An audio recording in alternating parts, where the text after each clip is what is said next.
This is Robert Murdelacci of the MindShare Learning Report, Canada's Learning and Technology e-magazine.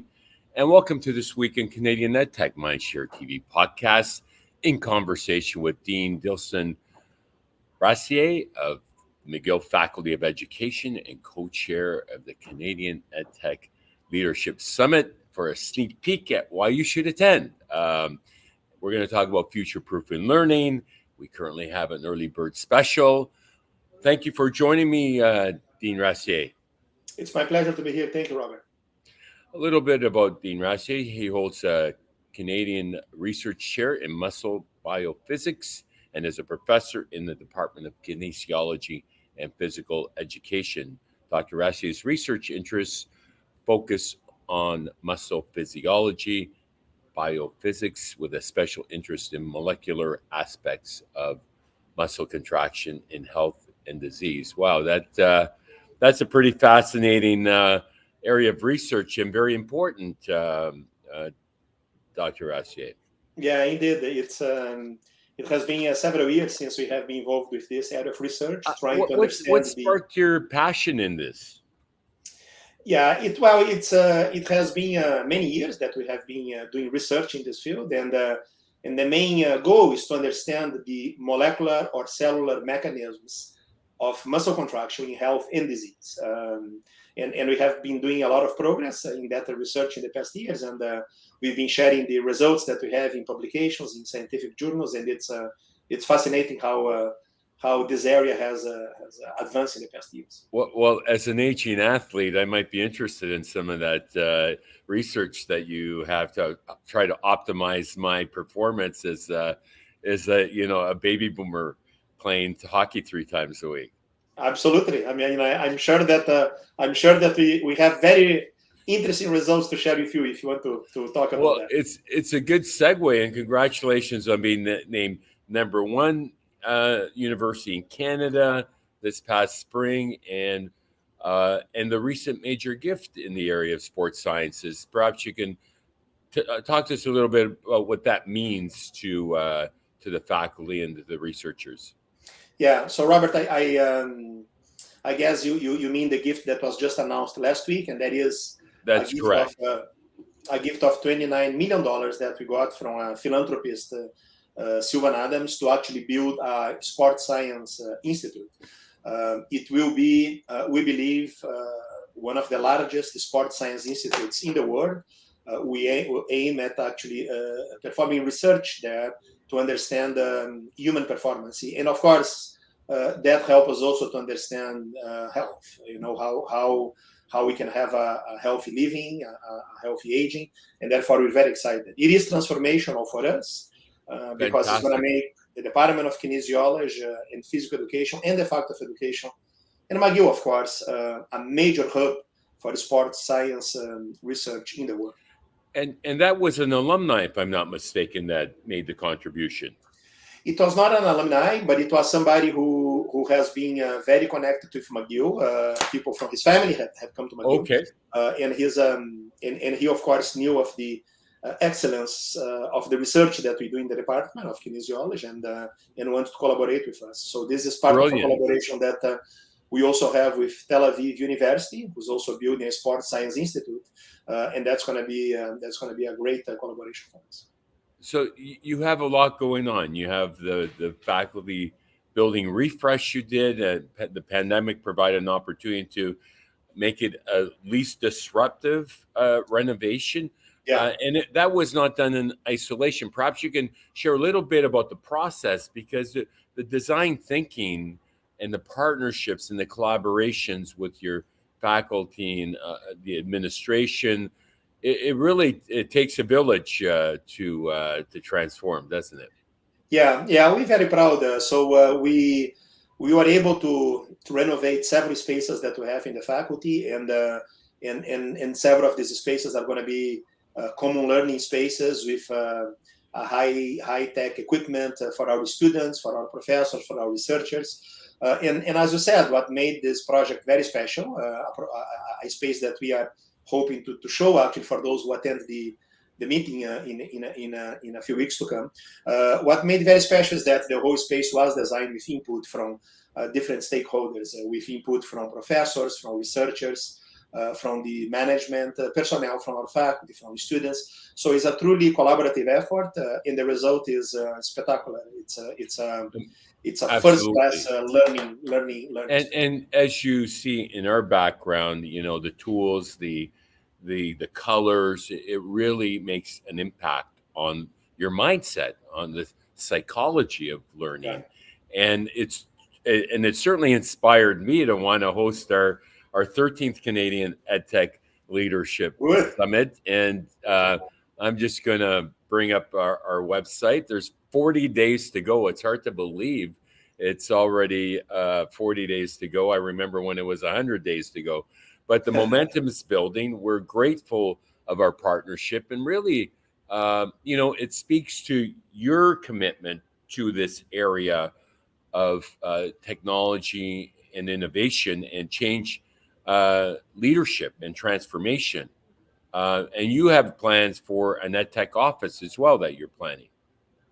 Absolutely. We are, we learned a lot over the past years with the pandemic, with all the situation that everybody went through in the past years. We learned a lot on how to use or not to use technology in the classroom, in the educational setup, how to better take advantage of the technologies that we have right now. And we've decided to invest in this area for several reasons. First of all, because it is needed. It's necessary nowadays for all the universities, all the faculties of education to be in touch with this new reality. And second, because we believe that the technology not only may help us to improve the education, but it also may make it more inclusive. It may actually help us to reach to students from across the globe, really, on specific programs that we are building right now in the Faculty of Education. So it's a great time to invest in educational technology in all sectors of society, in the private sector and in the government sector, in the faculties as well.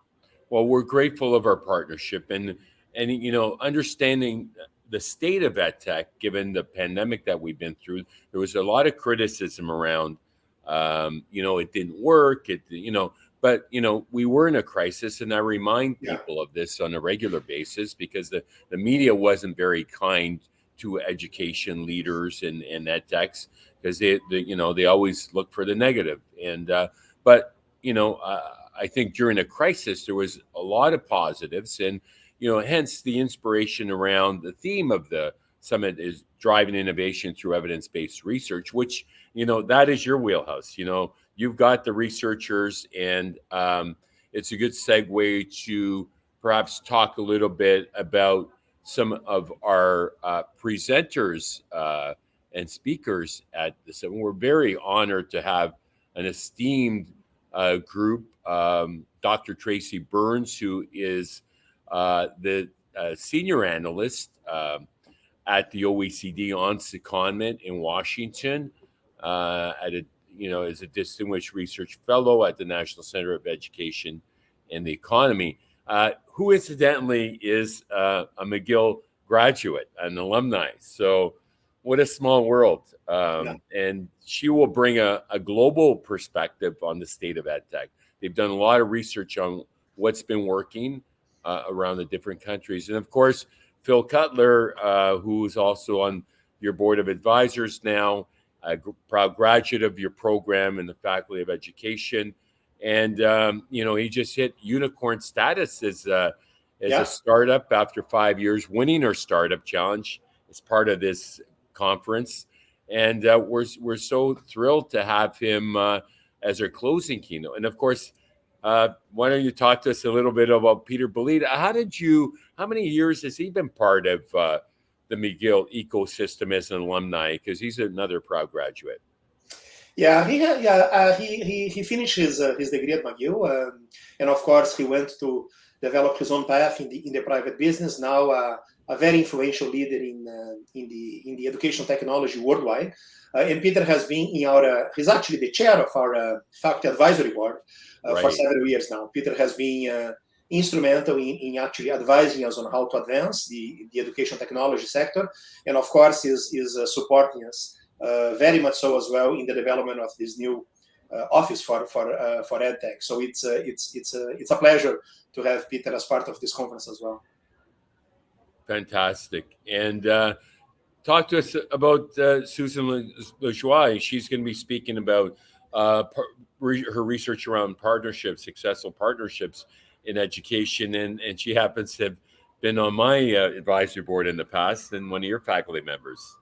Yeah, Dr. Lajoie is internationally known for studying actually how technology can enhance and help education in several sectors. Education not only of teachers, but of medical students, of scientists, of a broad range of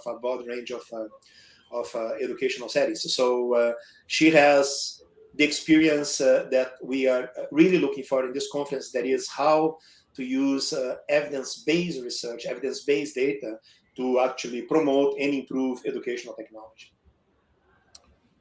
And we have your kind words that are going to come from Dr. Christopher Manfredi, who is the provost and vice principal of the university. And then we have Kathy Hurley, former Kevin O'Leary executive of the Learning Company when I launched into EdTech some 25 years ago, and Dr. Barbara Kirshan and Lisa Schmucke are going to be speaking about a recent book they wrote about women entrepreneurs, which will be very inspiring. We've got Doug Curry, past Minister of Education and PEI, and Armand is, he was just here the other day, did a startup Teach for Afghanistan to help sustain learning in war-torn Afghanistan. So his story is quite inspirational and heart-wrenching by the same token. So with a fireside chat, we have Maxime Jean-Louis, who is an expert on online learning. My colleague Karen Yamada from C21 is going to be enlightening us with some of the work and leadership around the skills agenda and how EdTech is making an impact across the country with the district superintendents. And Katina Papakalkis is with Dell, and she is their academic strategist and spent many years at the Toronto district and is very savvy and insightful and inspirational. And of course, Dr. Mario Chason, his expertise around learning environments and best practices. So then you've got Dr. Adam Dubé, and tell us a little bit about Dr. Dubé. Yeah, Dr. Dubé, he had participated in several of these EdTech conferences around North America, around the world, and he actually does research in this very interesting area of gaming and how, which nowadays is very, very big, and it's trying to understand. His research is on trying to understand how gaming and games can be used for educational purposes. He has a lot of experience, and I think it's going to be very interesting to see what he has to say. And we always look forward to perspectives from the CIOs. And Jeff Edwards is going to join us a hop, skip, and a jump from Ottawa, and he's going to be on the fireside chat. And then we have the Cross Canada Checkup panel, which you're going to be part of, Dilson. And it'll be interesting to get your perspective as the leader of a faculty and dealing with the challenges and during the pandemic. Yeah. Because I don't know how many pivots you did, but there were many. Yeah.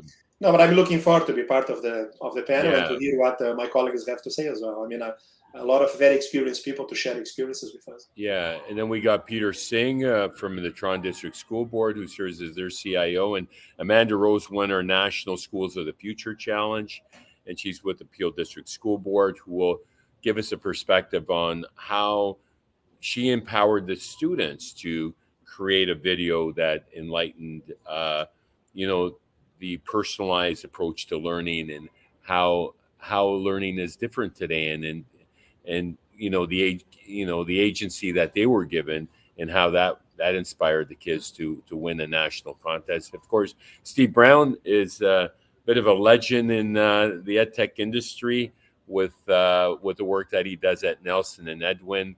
He's always quite fascinating and inspirational.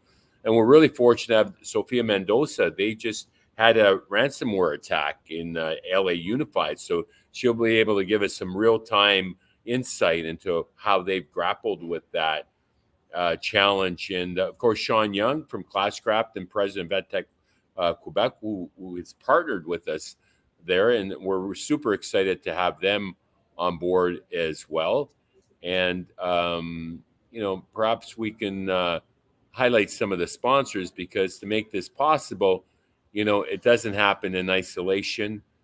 We're very grateful of our sponsor team that has stepped up to the table.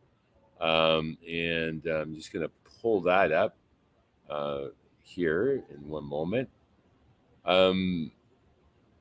So we're really looking forward to, Amazon Web Services is hosting a networking reception on the Wednesday, and they, along with the announcement of the Canadian EdTech Alliance, did you know there's some 500 EdTech companies that are doing business in Canada? It's about amazing. 400 of which are Canadian. Wow. That's a big number. Yeah. So as a platinum sponsor, we have AWS. Gold sponsors, we got Dell and Texas Instruments and Tech Focus, and of course Paper, that whose roots are based out of McGill Faculty of Ed. Nelson Learning, Classcraft, Smart Code to Learn is involved in STEM, GHTV. And then, of course, we have a number of strategic partnerships with C21, the Future of Ed Conference, the Canadian government, ICTC, EdTech Quebec, EdWeb, and iLearn. So it really does take a village to educate a child these days, doesn't it, Dilson? Yeah, it's fantastic. The group of speakers and sponsors and entities that are going to be together in this event is fantastic. I'm looking forward to it. Yeah, and so it's October 19th and 20th at your faculty. Right. There is an early bird right now, and there'll be opportunities to kind of explore some of the newly renovated spaces that you have and get some inspiration there, and that'll be really exciting. And of course, Montreal is always a nice place to visit in the fall. It is indeed. It is indeed. I think your campus occupies about a third of the downtown or thereabouts, with the beautiful buildings, and you always get a bit of a workout too, navigating and climbing those hills. Yeah, it's a beautiful campus. I mean, the buildings are all very nice. They are historic buildings. It's a beautiful place to be during the fall here in Montreal. So I'm sure that everybody is going to enjoy not only to be in Montreal, but to be on the McGill campus.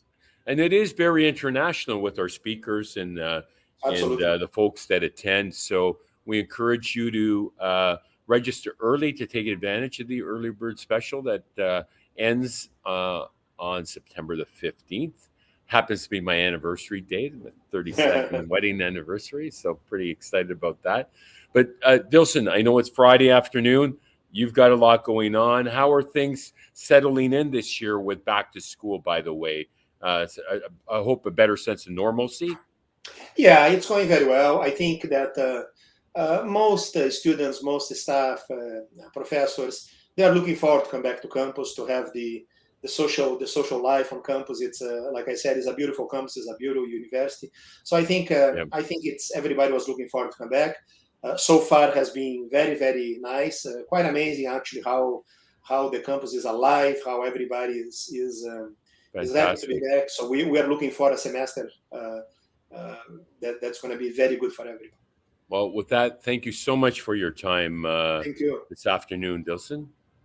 Thank you very much, Robert. Thank you. That was Dilson Rassier, Dr. Rassier, who is the Dean of the Faculty of Education at McGill University. My name is Robert Merlanchi, the MindShare Learning Report. Be sure to check out www.mindshare Learning to get your latest issue. And until next time, stay healthy, stay safe, and keep the learning curve steep. Thank you.